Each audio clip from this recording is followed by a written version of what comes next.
Estamos aqui para dar voz ao povo, em defesa dos cidadãos, pela dignidade humana. Todos temos deveres, mas também todos temos direitos. Será que existe justiça? Isto é o povo a falar.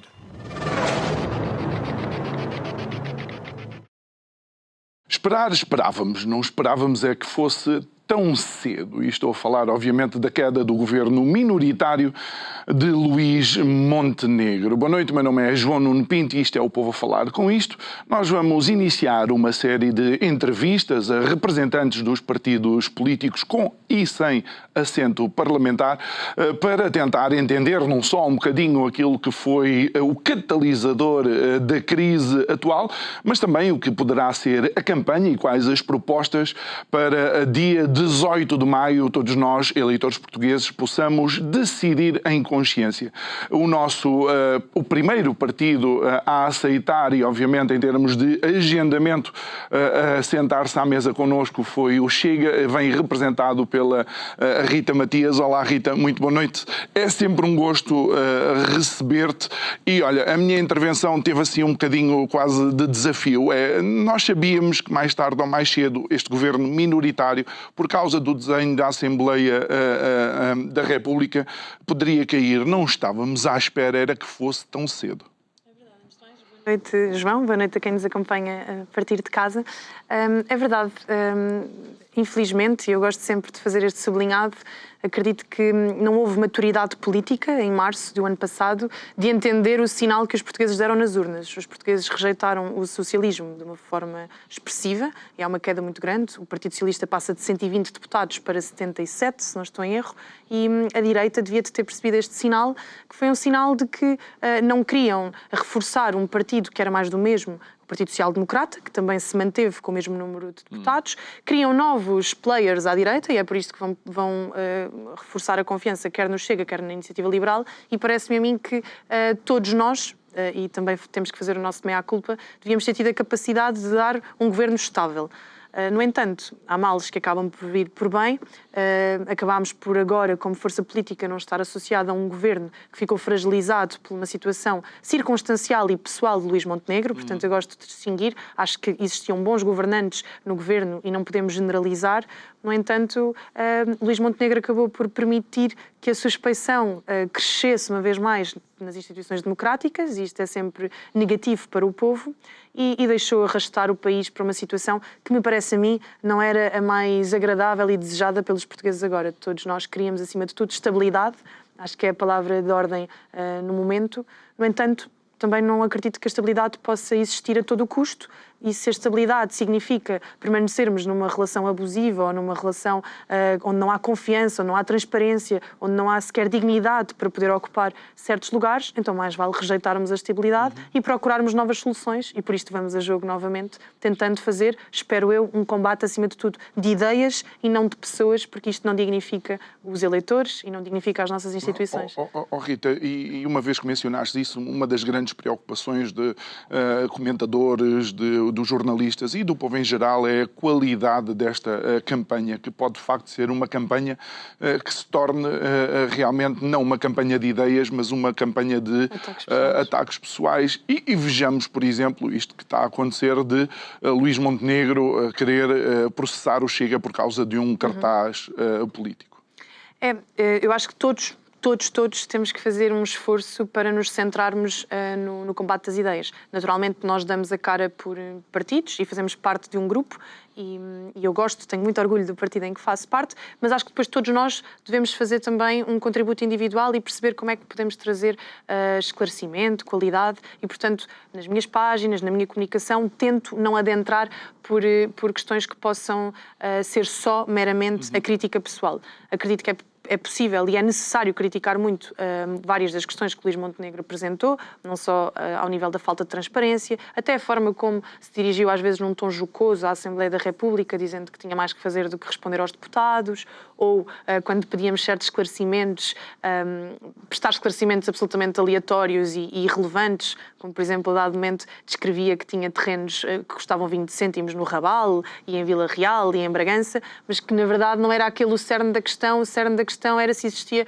algum tipo de favorecimento de clientes em função de uma empresa que é detida pela família de Luís Montenegro ter sido descoberta, porque, pelos vistos, existia aqui uma incompatibilidade. Luís Montenegro não estava em exclusividade em função do vínculo matrimonial que tem. No entanto, como eu dizia, eu sinceramente prefiro não adentrar por esta via. Agora, o debate político faz-se a 2, a 3, a 4, e se os demais players e opositores quiserem entrar por esta via, os eleitores terão que perceber que nós também precisamos de repor aquilo que é a verdade e aquilo que é o nosso entender dos factos, e por isto o apelo tem que ser para todos. Há alguns cartazes desafiantes, por exemplo, do Iniciativa Liberal, que também são e que roçam ali, mas nesse sentido, e para que as pessoas também possam entender, o Tribunal Europeu dos Direitos Humanos tem sido extremamente perentório na defesa do direito de expressão, da liberdade de expressão, aliás, inclusive no debate político, onde, numa decisão, eles dizem que, digamos, o incómodo e a ofensa às vezes são importantes para as pessoas entenderem as diferentes posturas e as diferentes ideias. Sim, e eu percebo que os portugueses, eu vou vendo muitas vezes comentários, sintam que é uma comparação excessiva ou abusiva comparar José Sócrates, onde todos nós ouvimos escutas, todos conhecemos os processos, percebemos qual foi o seu funcionamento enquanto Ministro do Ambiente, percebemos que quando chegou a Primeiro-Ministro manteve exatamente a mesma forma de estar na política, de favorecimento de amigos, de benefício individual. Portanto, eu percebo que possa parecer chocante, porque aquilo que nós vemos é uma suspeita de uma irregularidade na empresa e depois questões muito pontuais, mas importantes também ao nível das suas habitações, da forma como licenciava obras ou não licenciava. Portanto, eu percebo que os portugueses possam achar que há um salto demasiado grande. No entanto, a crítica principal a reter, no meu entender, é que a nossa Terceira República está muito degradada.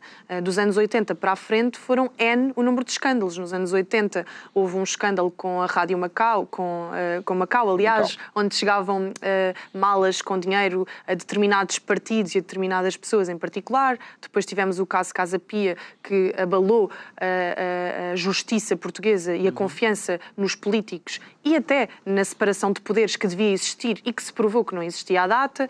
Depois chega então a era José Sócrates. O governo de António Costa também não foi particularmente feliz, se pensarmos como acabou com 14 demissões, uma das quais Pedro Nuno Santos, que se apresenta agora como candidato, mas também o próprio António Costa com suspeitas graves de ter no seu gabinete um chefe de gabinete que dava provas de riqueza sem justificar como. Não é normal termos 75 mil euros em notas dentro de caixas de vinho. E isto foi tudo num passado muito recente. Portanto, um primeiro-ministro de direita, e eu acredito que a direita tem um dever moral superior pelo conjunto de valores que diz ter, porque a esquerda não diz que os tem, mas a direita, dizendo que os tem que tentar pelo menos vivê-lo. Luís Montenegro sabia que chegava a um país que está doente, que está desacreditado das suas instituições, que acha que o político é todo igual e que está lá para roubar. E por isto tinha que ter um esforço acrescido de clareza, de transparência, de honestidade e não foi verificado. E já teve algumas demissões também no seu próprio governo. Aliás, isto tudo começa com uma demissão. Com secretários de Estado que, após serem nomeados, queriam empresas. Mas nesse aspecto, e só para terminar e depois avançar para aquilo que poderá ser, então, quais são as ideias que o Chega tem, o Chega também se viu, digamos, abraços com algumas situações. Qual é a diferença que as pessoas podem ver entre um partido já institucionalizado desde o início, digamos, da nossa democracia e o Chega? Olha, a principal diferença, parece-me a mim, tem que ver com o tratamento de cada caso. Um partido grande e um partido como o Chega, que cresceu muito, não pode dizer que não terá erros, nem terá falhas, nem terá pessoas dentro do seu partido que não são dignas de ali estar. Se alguém disser, é só desonesto. Até porque o ser humano é um ser que é corrompível. Portanto, hoje estou aqui, Rita Matias, e apresento-me sabendo que deito a cabeça na almofada de consciência tranquila, mas não sei se no futuro eu própria também não vou errar, e aquilo que eu espero é que o Partido Chega, ou qualquer outra instituição atue comigo como atua com os outros. E, portanto, há a mínima prova ou há a mínima suspeita que não é esclarecida e que não há uma justificação plausível para determinada acusação ou situação, temos que ser afastados, para que os portugueses percebam que há diferença. E a principal diferença foi esta, nos vários casos, seja do deputado que me parece a mim que com uma perturbação fez um episódio caricato de malas, seja no caso de deputados ou de militantes que têm envolvimentos com menores inqualificáveis e sem qualquer perdão possível do ponto de vista político. Têm que ser imediatamente afastados, e o Chega mostrou esta coerência. E o que é que acho que é criticável? Que nem todos os órgãos de comunicação social têm esta isenção e capacidade de discutirmos os factos de forma desapaixonada e com critério. É profundamente desproporcional a forma como isto passa na comunicação social. Eu recordo-me que na mesma semana em que saiu o caso horrível de Nuno Pardal, saiu mais tarde de um assessor da Assembleia Municipal também de Lisboa, CDS? Da Câmara Municipal, do CDS também, portanto um partido no qual eu também já fui militante, portanto aqui não é nenhuma crítica ao partido em si, é só porque lá está, nós não conseguimos escolher quem temos connosco, e as pessoas, mesmo que tenham um rosto, às vezes surpreendem-nos com aquilo que fazem. E o que é que foi profundamente desproporcional? A forma como foi comunicado. Foi manchete um dia, no dia a seguir já quase ninguém sabia do Exatamente, assunto. passou completamente ao lado, e também foi com uma menor, e também foi igualmente escandaloso. Ou outro exemplo, para que não fiquemos apenas neste caso, houve um autarca do Partido Socialista condenado por corrupção, constituído arguido por corrupção na região do Porto, não me lembro especificamente do concelho, e isto foi capa de um jornal dizendo trabalhador do McDonald's arguido num processo de corrupção. Portanto, não há qualquer referência a que é militante de um partido, nomeadamente do Partido Socialista. No dia a seguir ou no dia antes, não tenho preciso aqui na minha memória, sai uma capa de um militante do nosso partido, do Chega, que terá, portanto, danificado um carro e algumas questões que são graves, mas que parece a mim que não deve ser capa de um jornal, porque eu não sei sequer quem é aquele militante, não tem mínima expressão nos órgãos Rita, nacionais. Não crees que aqui o facto de o Chega ter sido talvez o primeiro partido que utilizou claramente o combate à corrupção, à falta de transparência, como bandeira da existência do partido, não crees que pode existir aqui um cânon diferente para o Chega? Ou seja, a cobrança é diferente para aqueles que querem limpar, convém também estar as coisas alinhadas. Limpos, claro. Eu acho que há dois tipos de cobranças diferentes. Há dos eleitores, que são muito mais exigentes connosco, porque acham que nós trouxemos um conjunto de questões muito relevantes e que esperam de nós coerência, e eu, com estes posso eu muito bem e agradeço muito esse escrutínio, porque eu acho que esse escrutínio só nos torna melhores e só obriga a que dentro das nossas listas, dos nossos grupos, tenhamos pessoas idóneas, e que quem não é tem que ser afastado imediatamente. Portanto, isto, para meu ver, só traz qualidade. Mas depois também há o outro escrutínio de quem elege o Chega como inimigo, por uma série de questões que o Chega traz incómodas, e que mediatiza e massifica as situações para tentar dilapidar eleitoralmente o partido. O que é que eu acho que é uma mensagem importante? E mesmo agora, no rescaldo das eleições da Madeira, é que eu espero que o Chega continue assim, independentemente de vitórias ou de derrotas, e nós não podemos dourar a pílula e dizer que a Madeira foi um resultado fantástico, porque não foi, não era o resultado que queríamos, gostávamos de ver a nossa bancada reforçada e não o oposto, mas, feitas as contas, o importante é que o Chega permaneça com esta firmeza. Se nós queremos combater a corrupção e a suspeição, que o façamos, mesmo que as sondagens nos digam que vamos perder elementos. Não achas que a Madeira, de alguma forma, deu um indício daquilo que costuma ser algum dos temas do Chega, que é o limpar o hemiciclo da esquerda? Isso foi maravilhoso. Acho que esse fenómeno podia-se repetir aqui no continente, apesar de eu dizer que são realidades muito distintas, porque são as as eleições regionais são eleições onde as pessoas votam nos seus pares, conhecem as pessoas com uma proximidade distinta, muitas das vezes, daquilo que são as eleições nacionais, legislativas, mas há um exercício importante de fazer. Tirar relações, naturalmente, mas perceber que a nossa democracia está tão doente que o povo, em nome da estabilidade, porque no fim do dia os madeirenses querem que os seus subsídios continuem a funcionar, as suas secretarias regionais, os seus programas de apoio às escolas, e o que é que temem? Quando vêm eleições atrás de eleições, temem que projetos fiquem por executar e programas fiquem por executar, e têm toda a razão no pensamento que fazem.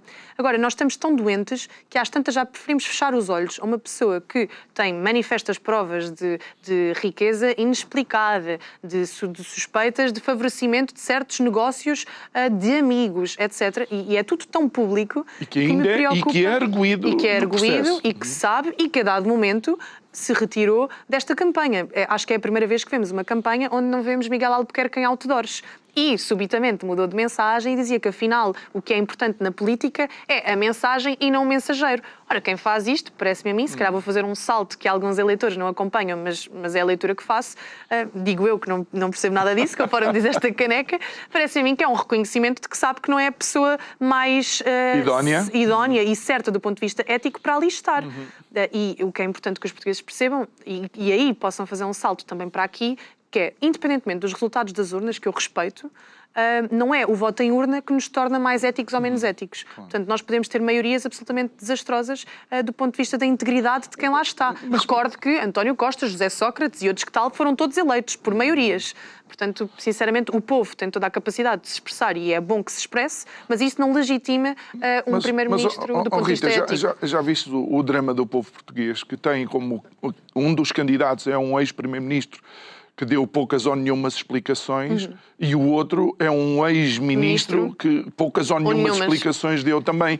E parece mesmo o roto a falar com o nu. Desculpa, não sei se estou a extrapolar, mas olhando para o historial de um e do outro, só não são siameses porque... Isso foi, sinceramente, foi isso que me apaixonou e encantou pelo Chega ao início, foi olhar para as alternativas e perceber que são todas elas muito pobrezinhas, muito pouquinho.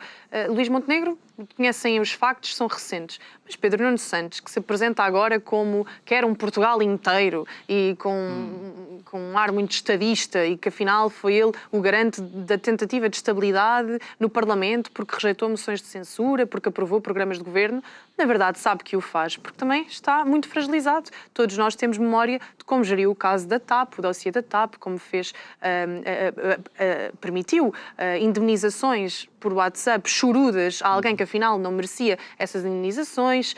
Lembramos-nos como geriu o caso do aeroporto. Lembramos-nos também, acima de tudo, para que isto não fique uma questão só de casos e de casinhos, lembramos-nos da sua incapacidade como ministro com a pasta da habitação de resolver um dos principais problemas dos portugueses. Ele era um dos super-ministros, por assim dizer. Era um dos super-ministros, tinha uma pasta muito grande com a habitação e infraestruturas, tinha os principais dossiês do país, da ferrovia ao aeroporto, como mencionei, até ao tema realmente que preocupa agora, que é o facto dos portugueses verem as prestações da casa aumentar como nunca, ou não conseguirem adquirir uma casa, ou procurarem, através do mercado de arrendamento, uma solução, mas veem soluções completamente desadequadas ao seu salário, e este ministro nada fez. Diria que se calhar foi dos ministros que menos construiu. Já sei que se calhar vou ser verificada por algum verificador de factos, mas, olha, que este é um facto... No tempo em que ele lá tive, duvido. No Estado Novo, os números duvido. Construía-se mais do que agora. E, portanto, para estes novos republicanos da Terceira República que passam a vida a marcar diferenças com o Estado Novo, pelo menos o mínimo, parece-me a mim, era fazermos mais do que o anterior.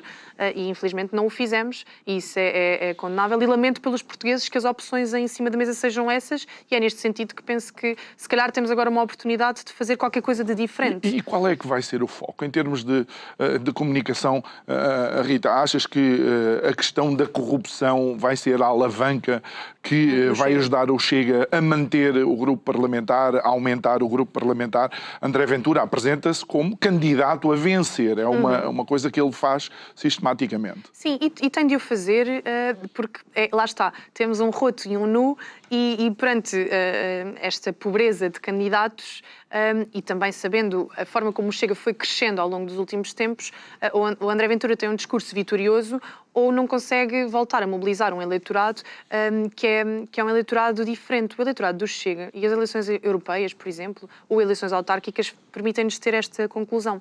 É um eleitorado maioritariamente abstencionista. São pessoas que ou nunca votaram ou deixaram de acreditar nos partidos. E estes eleitores precisam de perceber que é agora, que há mesmo uma oportunidade agora, e foi por isto que em março foram tão expressivos, porque acreditaram que era possível, e de facto foi, fizemos história, nunca nenhum partido tinha conseguido eleger tantos deputados como o Chega. E a ida às urnas também. Foi expressiva também, lá está, e vê-se isto, a abstenção decresce e o Chega aumenta. E todos os estudos de opinião e por politólogos realizados mostram que há uma grande relação entre o abstencionismo, mais do que a transferência de votos, portanto, sendo que o PSD se mantém mais ou menos com os mesmos votos e com o mesmo eleitorado. A Iniciativa Liberal cresce, mas também não cresce assim tanto. Percebe-se que o Chega foi buscar este eleitor. E por isso a mensagem agora tem que ser para esta pessoa que foi em março às urnas e que já não ia há tantos anos, que vale a pena voltar a ir em maio. E porquê é que vale a pena? Porque a maioria de direita foi expressiva, mas não o suficiente para garantir que estas ideias que mobilizaram o eleitor eram aplicadas. Eu acredito que o eleitor de março queria que Portugal regulasse a imigração e fechasse fronteiras. Acredito que era um eleitor que queria ver menos Estado na sua vida, nomeadamente ao nível dos salários e das empresas. Era um eleitor que queria acabar com o desvario cultural de esquerda e colocar alguma ordem, algum bom senso nas escolas, nas famílias, nas universidades, e estes eleitores foram expressivos, mas infelizmente, como eu disse ao início, a direita não soube ter a maturidade necessária, parece-me a mim, para mostrar estabilidade e soluções aos portugueses. Achas que, de alguma forma, o discurso disruptivo que o Chega traz continua a ser necessário, uma vez que provavelmente as pessoas comecem a olhar e comecem a querer ouvir qual é que vai ser a resposta para a habitação, qual é que vai ser a resposta para as infraestruturas, qual é que vai ser a resposta para os impostos. E, por outro lado, também como é que o Chega se sente quando líderes de bancadas parlamentares estão quase nos antípodas do Chega, neste caso Pedro Nuno Santos, vem falar do tema da imigração, que era um não tema no PS. Olha, eu acho que, e começando pelo fim da pergunta, esse é o exemplo perfeito do trabalho político, cultural e social que o Chega faz. Porque eu acredito que o Chega, mais do que de um partido onde as pessoas votam e se traduzem em representação parlamentar, é um partido de causas e que está a transformar a sociedade portuguesa. Isto é evidente.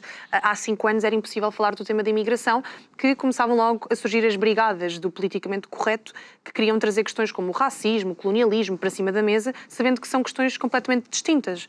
Falar de imigração é ser sensato, no fundo, é ser uma boa mãe ou um bom pai, donos de casa, que sabem que um orçamento familiar, se é X, eles não podem querer ter Y. Portanto, se eu só tenho isto, tenho um empréstimo, tenho os meus filhos no colégio, tenho não sei o quê, não posso comprar um carro, não posso fazer não sei o quê. A gestão de um país parece-me a mim que é em tudo semelhante à gestão de uma casa. Portanto, se nós não temos infraestruturas, se nós temos salários baixos, se nós temos indústria cada vez mais ou cada vez menos competitiva face ao cenário internacional, nós não podemos querer chamar todos para cá e dizer que estas pessoas vivem com menos qualidade de vida do que nós, porque isto, no fundo, é permitir uma nova escravatura do século XXI e um novo tipo de cidadania. Há o cidadão de primeira, que é o português de Portugal, que não faz certos trabalhos porque não são dignos, e depois há o cidadão de segunda, que chega a Portugal e faz os restos. Isto, sinceramente, não me parece defensável. E o Chega falou tanto e tão alto que, a dado momento, a Iniciativa Liberal começou a falar do tema, o Partido Social Democrata também, o PS também. O problema é que, se nós não continuamos com a mesma pressão, eles vão apenas falar do tema, não vão trazer soluções. E isto foi visto. Olha, deixa-me mencionar um outro tema também que eu achei extraordinário no fim da convenção do Iniciativa Liberal, Rui Rocha declarar guerra ao wokeismo. Sim. Como é que você... Olha, especialmente tu, porque tu és uma das reações. pessoas que participa muito nessa batalha. Não é? Sobre essa batalha, eu tenho 2 tipos de reações, todas elas me fazem rir. É que, ao início, quando eu falava de cultura woke no Parlamento, eu lembro-me de ter deputados perguntarem-me woke. woke? O que é woke? Portanto, não faziam a mínima ideia de que o movimento existia. É preocupante. É muito preocupante. Rir. É muito preocupante, mas aderiam a todas as causas woke, simplesmente não sabiam identificar. Que mais preocupante é perceber que Portugal, infelizmente, às vezes anda só à boleia daquilo que é trend e tendência, sem perceber que está a ser abraçado por um movimento que é ideológico de esquerda. E mesmo alguns partidos de direita cederam completamente nas suas bandeiras. Com tendências totalitárias. Só dizer que é de esquerda também é fazer um favor a eles. É não é? um totalitarismo açucarado. Eu gosto de usar esta expressão, que parece doce, parece que vem colorido e simpático, mas é profundamente subversivo e impõe Estado na vida do cidadão até dizer chega. Mas Rui Rocha, Iniciativa Liberal, ao início não sabiam o que era o wokeismo, depois riam-se quando começaram a identificar, porque achavam que era uma conversa completamente descabida e que os novos tempos eram assim e que a população portuguesa era assim, e depois começaram a perceber o que é que estava a acontecer na Argentina, nos Estados Unidos, em Itália, um pouco por toda a Europa, perceberam que o povo, em França, que o povo está a rejeitar estas correntes, que o povo quer bom senso, mesmo até um povo que era tradicional eleitor de esquerda, os trabalhadores, os sindicatos, começaram a transitar para uma direita em função destas lutas sociais e culturais. Então a Iniciativa Liberal abriu os olhos e quer fazer este combate. E eu, sinceramente, bem-vindos ao combate. Eu acho que quantos mais, melhor. O que é que me preocupa? É que estes aliados que chegam agora ao combate, às tantas podem ser pior a emenda que o soneto, porque o wokeismo não morreu. Nós continuamos com crianças que têm ideologia de género, até dizer chega uma vez mais esta expressão, na escola. Nós continuamos com transições sociais e de género a uma velocidade da luz. Há 11 pessoas que mudam de sexo no registro civil por dia em Portugal. Portanto, não basta eu fazer um discurso e dizer o wokeismo morreu porque eu decretei. Fiz um decreto e agora acabou. Porque não acabou. E por isto, politicamente, podem existir novas maiorias. Sim. Mas o wokeismo, a ideologia de género, o nunca foram movimentos políticos só, são movimentos culturais subterrâneos, que começaram de uma forma subterrânea e que depois vão influenciando, na realidade, se calhar, todos os partidos políticos. Eu digo que os partidos políticos não estão totalmente fechados a que haja pessoas eventualmente infiltradas relativamente a isso. Mas olha, deixa-me colocar-te aqui uma questão. Já disseste várias vezes do peso que o Estado tem no nosso país, mas um dos grandes desafios meus pessoais para entender o Chega sempre foi achar que num determinado momento existiam ou empresas ou infraestruturas que não fosse só, por exemplo, a defesa, em que o Chega queria pôr a bandeira de Portugal como na TAP. A nacionalização. E para aquele votante de direita, mas que tem uma postura económica mais liberal, mais da iniciativa privada, qual é a proposta económica do Chega e qual é, por assim dizer, a visão que o Chega tem dessas empresas? Olha, eu acho que foi esta semana ali um economista escrever sobre o Chega e que dizia que o Chega nunca se tinha definido 100% economicamente e que isso até podia ser um fator interessante, porque às tantas conseguimos ter à mesa pessoas completamente diversas e que apostam neste projeto político. O que me parece a mim, e uma vez num podcast em que era eu, aí no papel de entrevistadora com André Ventura, perguntava-lhe isto, porque como jovem, sinceramente, sempre militei à direita, sempre gostei do liberalismo clássico, também do ponto de vista económico e também internamente, e é conhecido, não tenho vergonha de dizer, às vezes discordava de algumas medidas e de algumas propostas que nós aprovamos ou viabilizamos, porque me parece a mim que é alimentar o problema.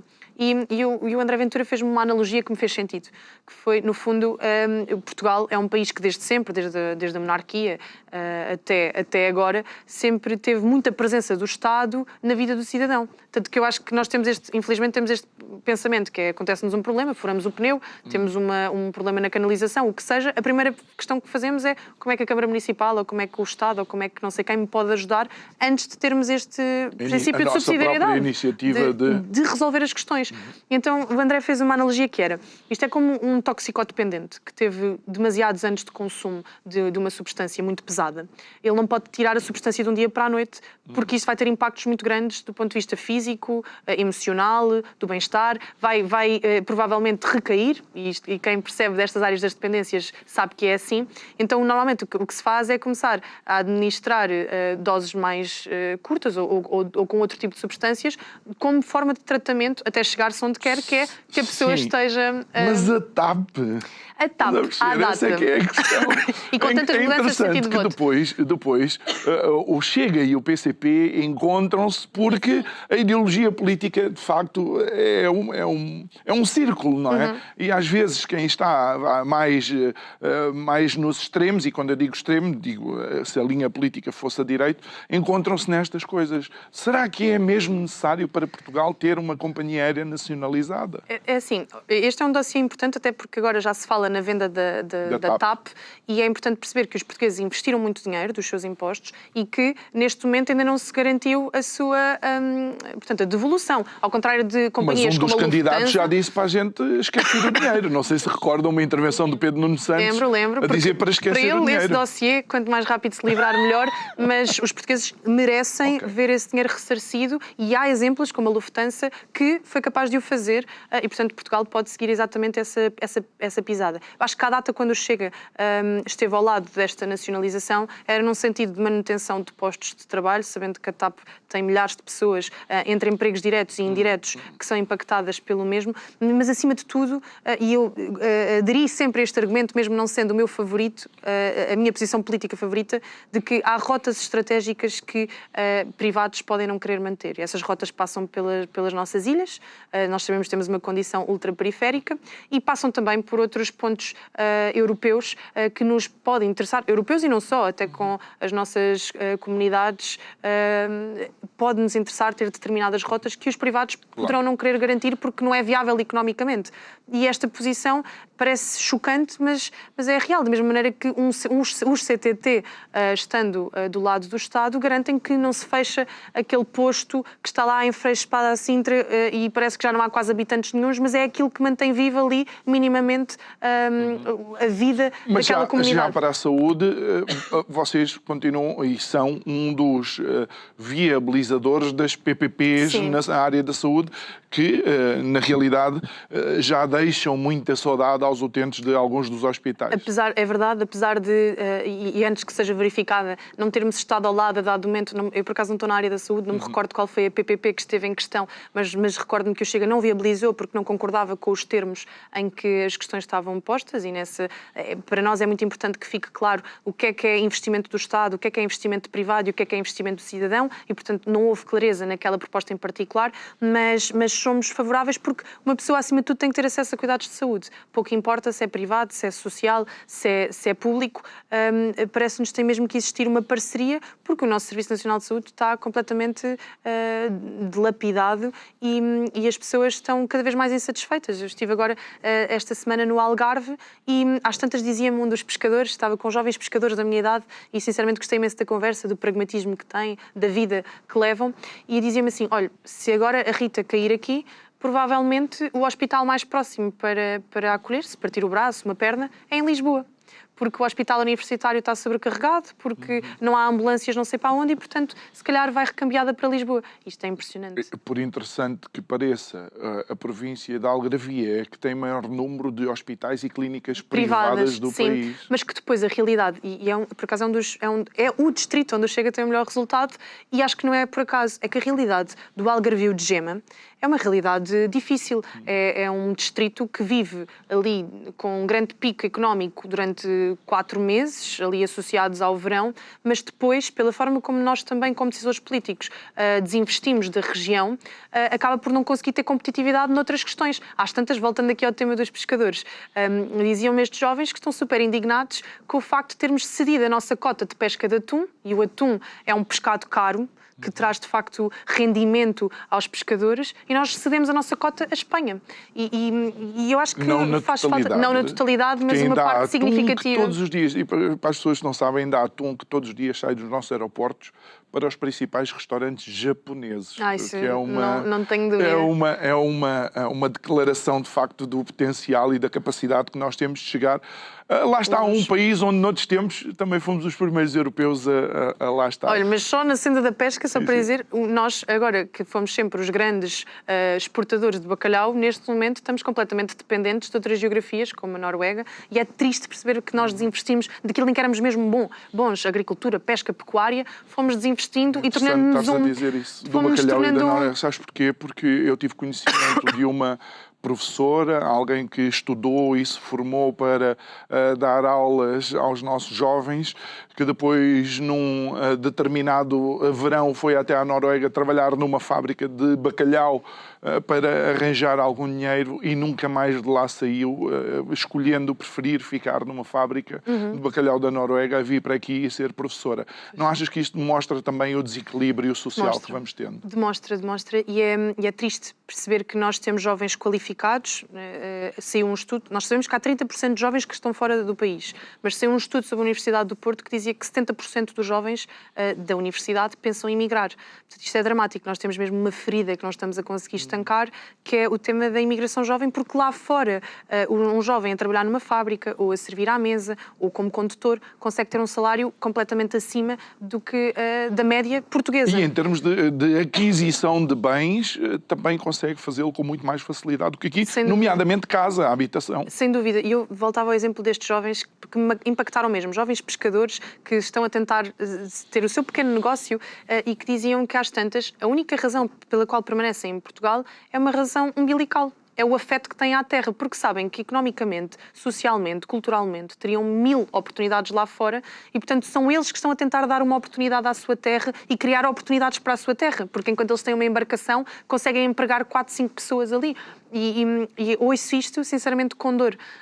E neste sentido, porque é que lamento aquilo que aconteceu em março? Porque não demos alternativas a estes jovens. É claro que demos alguns passos no sentido de termos um IRS jovem distinto, de termos apoios à aquisição, mas isto é insuficiente. E mesmo estes programas que foram implementados têm algumas lacunas que não foram superadas porque não tínhamos relação. Olha, eu nunca me sentei à mesa com a Ministra da Juventude.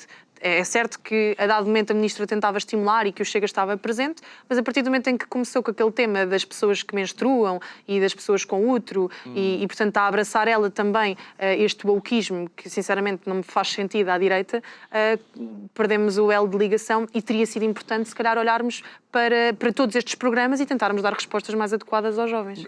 Não terá sido isso também, de alguma forma, uma demonstração da incapacidade de Luís Montenegro até gerir e coordenar o seu próprio governo? Sim, é um governo que fala a muitas vozes e nestes temas que me são muito caros, nestas batalhas culturais e sociais, víamos que, por exemplo, a última medida que foi aprovada no Parlamento e que para mim uma grande vitória do Chega, mas sobretudo uma vitória das crianças.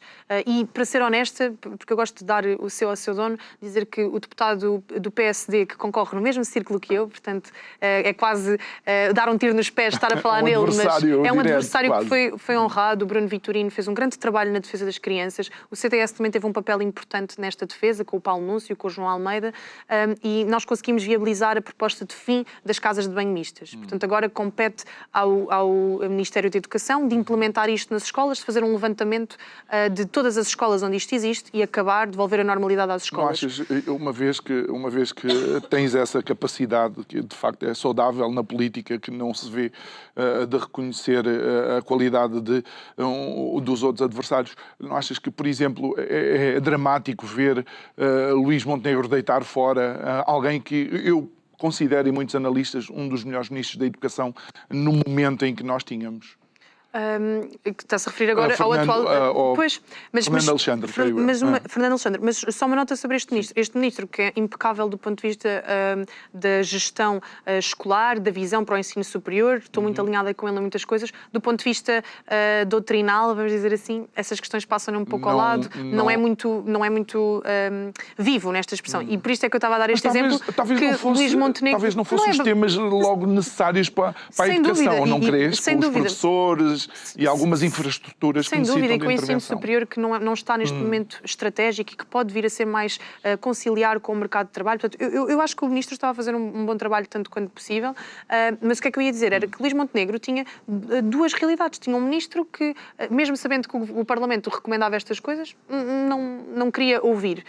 Por outro lado, tinha um Ministro, por oposição, do CDS, Ministro da Defesa, que combatia as questões de ideologia de género no Exército. E bem, só para dizer que Montenegro não conseguia manter a orquestra afinada e em uníssono. Cada um ia puxando para o seu lado. No caso do Ministro da Educação, corre bem, porque o Ministro deixa a obra feita. No caso da Ministra da Juventude, sinceramente corre mal, porque trouxe mais coisas negativas ao Governo, com todas as questões ideológicas que quis abraçar, do que deixar a obra feita para a juventude portuguesa. E achas que isso é uma demonstração daquilo que o PSD é? Ou seja, o PSD não tem uma clara definição ideológica neste momento em que o wokeismo, de facto, olhe, por exemplo, como disseste há pouco, tem trazido outras pessoas à liderança das suas próprias nações, muito por força daquilo que tem sido estes rasgos de totalitarismo do wokeismo. Eu acho que o PSD faz um péssimo trabalho à direita, na medida em que, por um lado, não se define. Os seus fundadores definiram-no como de esquerda. Isto nunca é demais relembrar que o Partido Social Democrata quis entrar na família socialista europeia. Foi ali uma briga com Mário Soares que não permitiu esta adesão. Portanto, a sua matriz inicial era socialista e a social-democracia é uma derivação. Também sabemos qual é que era o contexto histórico de Portugal, portanto, nada de novo. Mas o partido podia ter feito uma deriva verdadeiramente à direita. O problema é que não fez. E Jaime Nogueira Pinto lançou um livro engraçado que é De que falamos quando falamos sobre direita e que faz aqui uma resenha sobre a direita portuguesa. E critica, no fundo, esta direita que quis sempre ser a direita da esquerda. E nesta questão do wokeismo é mais uma expressão. A quantidade de colegas que eu tenho, citei aqui o Bruno Vitorino, mas poderíamos falar de outros, que são completamente contra estas questões culturais, mas depois as suas lideranças, porque não querem fazer um frete à direita e porque não querem incomodar a esquerda, vão deixando que isto vá avançando. E, portanto, nós fomos perdendo uma série de batalhas por cobardia e porque não quisemos ir a jogo. E por isto é que eu acredito genuinamente que não há solução que passe pelo Partido Social Democrata sozinho. E acredito que estas forças que estão a surgir na família política do Chega, nesta família ideológica, são verdadeiramente necessárias. É um equilíbrio que o sistema político está a pedir. Ou seja, tu e a ter. assumes mesmo que aquilo que aconteceu em março do ano passado foi falem, entendam-se. Nós queremos que seja a direita a liderar o rumo do país. Eu assumo isso, não como politóloga, porque apesar de ser, assumo que não tenho a isenção necessária, mas quando estávamos aqui em off, antes de começarmos, falávamos muito sobre percorrer o país. Todas as semanas em algum sítio diferente, ouvir os eleitores, e trabalho muito com os jovens. E os jovens, das escolas às universidades, aos pequenos empresários, aos pescadores, como os que tive agora no fim de semana, em Vila do Bispo, dizem-nos que não entendem. Primeiro, não são muito politizados, nem partidarizados, portanto, não compreendem como é que não há soluções evidentes, como é que não se forma um governo, como é que há uma moção de censura, uma moção de confiança. No geral, acabam por não ter a literacia necessária para interpretar, e não estou a dizer isto com paternalismo. É culpa do sistema de ensino e de vários políticos que quiseram mesmo emburrecer, vamos dizer assim, a população para que não tivessem o escrutínio necessário. Mas, acima de tudo, as pessoas querem soluções. Querem entendimento e não compreendem como é que nós não tivemos maturidade para tal. E porquê é que faço o paralelismo com a nossa conversa inicial? Porque eu acho que Luís Montenegro não foi fiel ao que Sá Carneiro dizia. Sá Carneiro dizia que um político tem que colocar em primeiro lugar o país, em segundo lugar o partido e em terceiro lugar as suas circunstâncias pessoais. E se nós não tivemos entendimento em março, foi porque Montenegro, na campanha, disse não é não, achava que isto ia lhe dar um crescimento brutal que não teve, mas depois, para não ser colocado em xeque, disse não, vou manter o meu não é não para ter a minha circunstância pessoal salvaguardada. Agora, uma vez mais, vemos esta circunstância das suas empresas serem colocadas à frente de um governo, que eu acho que tinha pessoas muito capacitadas e que foram arrastadas para esta situação, e também do país. Mas não achas que aqui o Presidente tem alguma responsabilidade, uma vez que aparentemente a única solução para Marcelo é sempre vamos outra vez à eleição? Eu acho que o Presidente, pela forma como tratou o governo anterior de António Costa, não tinha imensas coisas que podia fazer. Agora, podia ter sido mais exigente em março, podia ter dito, meus senhores, se calhar um governo minoritário não é o que vai oferecer estabilidade ao país e se calhar temos muito a aprender com a esquerda, porque eu gosto de combater a esquerda, mas gosto de estudá-la e perceber o que é que eles fazem. E a geringonça é, de facto, uma forma tão brilhante que é elogiada por aí fora, nesta Europa fora, a dado momento de Espanha, quis replicar esta situação por achar que foi brilhante. Eu não entendo porque é que nós não fazemos este exercício de aprendizagem com o adversário. E, acima de tudo, Marcelo podia tentar sugerir uma estabilidade, um governo diferente, mas percebo que ele também colocou a sua circunstância pessoal e não quis ficar conhecido como o presidente que permitiu que a extrema-direita, e não somos de extrema-direita, mas este é o mindset deles, não quis ser ele a trazer-nos para o governo e por isto também fica como um principal responsável destas novas eleições. Depois, o que é que eu acho curioso? Não tenho dados, não falo com o Marcelo Rebelo de Sousa, mas acho que esta dissolução deu muito jeito, porque estávamos no momento final da CPI das Gêmeas de se tirar conclusões do relatório e acaba por ser aqui uma aprovação às 3 pancadas que não permite tirar todas as conclusões necessárias e sabemos que os relatórios de comissões parlamentares de inquérito depois podem ter efeitos judiciais e, portanto, fica verdadeiramente por apurar até que ponto é que houve uma interferência entre o filho de Marcelo Rebelo de Sousa e estas 2 gêmeas luso-brasileiras que acederam a um tratamento de forma privilegiada e, portanto, Marcelo acaba por ver assim a face... salvaguardado, isso. de alguma forma. Olha, Rita, em termos económicos, um dos últimos fenómenos que temos visto em Portugal é o aumento por decreto do salário mínimo.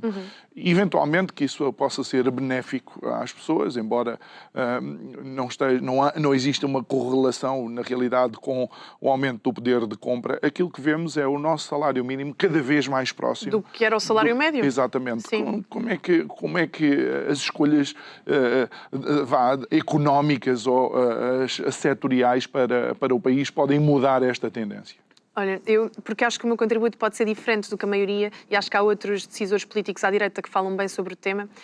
Queria só dar a nota de que, de facto, quanto mais vamos aumentando o salário mínimo, mais vamos dinamitando a classe média, que está a decrescer, a desaparecer, está a ficar cada vez mais pobre em Portugal. Não acredito que passe por aí a solução. E há N casos e países que nós podemos ver, mas acima de tudo, e acho que este é o contributo que o Chega pode dar a este tema, é de pouco nos vale aumentarmos o salário mínimo por decreto se depois continuarmos a trazer uma mão de obra que está disponível por trabalhar por menos do que o salário mínimo. Nós temos neste momento a média de um imigrante que chega a Portugal de vencimento é de 600 euros por mês. E neste sentido tínhamos que perceber o que é que J.D. Vance está a dizer nos Estados Unidos quando diz que temos que fechar fronteiras à imigração, também do ponto de vista das indústrias e das empresas, é para dizer que as empresas não podem continuar a preferir pagar salários baixos, às vezes até abaixo do salário mínimo, ilegais. A mão de obra, ilegais, exploração de mão de obra barata, e depois fechar os olhos e dizer que pena, os nossos jovens estão-se todos a ir embora. Mas não achas aqui onde encontramos alguns dos paradoxos da esquerda que são tão preocupados com os direitos humanos e depois colocam de facto estes trabalhadores, estes imigrantes, quase em situações desumanas? Não, este é um ponto cego, não só nas situações desumanas, mas também do ponto de vista do trabalhador português. É por isto, eu sou de Seixal e o Seixal é conhecido pela força que o Partido Comunista Português tem, pela festa do Avante, pelos sindicatos e há uma transferência direta de voto entre pessoas que eram do Partido Comunista Português e do Chega. E às vezes estou no café e converso com as pessoas e lembro-me perfeitamente de pessoas que saíam da missa para a sede do Partido Comunista Português e que estamos a conversar e que dizem, olha, é porque de facto os temas dos trabalhadores, nós estamos a ser traídos pela nossa esquerda. E é verdade. Esta esquerda que abriu fronteiras sem qualquer critério, permitiu que os nossos fossem colocados para trás. Quando vamos a um restaurante e vemos só imigrantes a trabalhar no restaurante, é porque o português não está disponível para trabalhar das 8 da manhã às 11 da noite. Mas o imigrante que chegou, que vem bem intencionado, ou não, mas acredito que a maioria até venha de bem intencionado, está disposto a tudo, porque ele quer é ter um dinheirinho para mandar para a sua família, para depois trazer a família toda. 50 euros, se calhar, noutras geografias, fazem muita diferença. Rita, nós estamos nos últimos 3 minutos, a conversa aqui, o tempo voa, mas deixa-me só colocar-te aqui uma questão. Nós vamos olhando para o Parlamento e continuamos a achar que o Parlamento funciona com clientelismo, que os grandes partidos, ao longo desta nossa democracia, acabaram por ser capturados por interesses que não são os interesses de todos os portugueses, mas de alguns portugueses. Tu sentes isso, apercebes-te disso? Há, de facto, uma necessidade de uma ruptura? Há necessidade de uma ruptura. Basta pensar que o Parlamento tem capacidade de decidir as principais instituições do país, do Tribunal Constitucional às entidades reguladoras, às comissões de ética e de transparência, tudo é decidido ali no Parlamento. E até ao Chega ter esta representação parlamentar, era tudo decidido entre PS e PSD. Portanto, bastava um almoço entre Montenegro e Pedro Nuno Santos agora para decidir a composição dos juízes do Tribunal Constitucional, a composição das entidades que fiscalizam o trabalho do Parlamento. O Procurador-Geral da República, também, exatamente, e que muitas das vezes vemos coisas que parecem bizarras do ponto de vista da justiça, depois perguntamos-nos porquê, mas percebemos que se calhar não há tanta separação do poder político e do poder judicial quanto devia, mas por isto é que é muito importante uma força como a do Chega. E por isto, se eu pudesse dizer aos portugueses porque é que vale a pena continuar a votar num partido como o Chega, independentemente das suas imperfeições, não esperem um Messias em lado nenhum. André Ventura não é um Messias, a Rita Matias também não, nenhum deputado do Chega vai ser perfeito, mas acima de tudo podemos ser isto, uma força de desequilíbrio, porque há um bloco de interesses que, apesar de ser feito a dois, funciona como um. No fim do dia, cedem sempre, uma mão lava a outra, e tivemos N situações destas. E isto só pode ser destabilizado se surgir uma força terceira, com tanta força quanto a deles, para que a dinâmica seja diferente. E a conversa de alguma forma estes 50 já causou perturbação? Já conseguimos ter pessoas em várias entidades que causaram, de facto, algum incómodo e que os trabalhos que funcionaram de forma diferente, e se esta força ainda for mais reforçada, nunca mais poderemos ser postos de parte. Eu relembro que se nós tivemos uma comissão parlamentar de inquérito às gêmeas, foi porque nós tínhamos mais de 45 deputados e podíamos usar o direito potestativo de o fazer. Se não tivéssemos 45, se fôssemos 30, ou 29, ou 28, não tínhamos essa capacidade. Portanto, é muito importante que continuem a votar no Chega, independentemente de estarem insatisfeitos com a nossa prestação, mas no fim do dia ou mantemos tudo como está ou damos uma nova oportunidade. Eu acho que é tempo de novas oportunidades. Muito bem, Rita Matias, obrigado uma vez mais por ter estado aqui connosco. Obrigado a si que nos acompanhou em mais um programa. Já sabe, pode rever esta conversa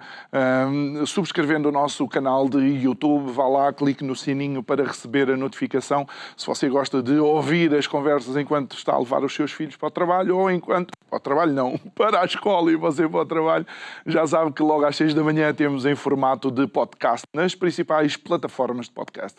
Resta-me desejar-lhe uma ótima noite e amanhã estamos de volta para mais um programa. Boa noite e obrigado.